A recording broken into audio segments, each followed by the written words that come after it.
The very first microwaves were $3,000. Now you can get one at your local big box store for $50. The number one concern our customers have when it comes to upgrading to LED is the price. Like the microwave, the very first LEDs that went to market were extremely expensive. Even 5 years ago, some LEDs were as much as $35 a bulb, but nowadays they average around $5 each. The purpose of this video is to educate you on the current price of residential LEDs in the marketplace and to show you that a little money up front can save you tons in the long run. First, let's talk about the average home. According to a recent survey of 500 US households, there are 47 light bulbs in use 3 hours per day. Also, Americans stay in their homes for 8 years or so before moving on. So let's use 2 imaginary home buyers as an example of savings of opting for LED. Jack and his family just purchased an average size home. On the same day, Jill and her family bought one too.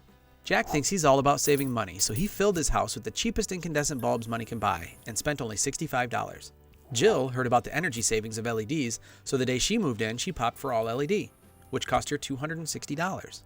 At the end of the first month in their new homes, Jack was way ahead in savings. He'd only spent $65 on the bulbs and the electricity bill was about $30. Jill had to spend $200 more on bulbs but only spent $5 on electricity.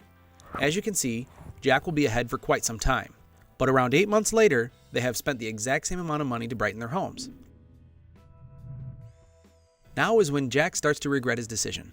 His incandescent bulbs are starting to burn out throughout his home, and they only last about 1,000 hours or so, which means they'll need to have total replacement every year. Jack spends $65 more to buy more bulbs. Jill not only spends 80% less on energy every month, but the bulbs will last long after she's gone. Year after year, Jill and her family are saving hundreds of dollars. And if both families move into a new home on the 8th year, Jack will have spent a whopping $2,600 more than Jill. The point of this demonstration is to let you know that while LEDs used to be very expensive, the technology has become almost perfected, and many manufacturers are now offering options which brings the price way down. Jill can afford to take her family on a vacation every year, or buy a new TV, or simply retire with thousands more in savings just by making smart energy decisions today. Thanks for watching. Don't forget to click subscribe.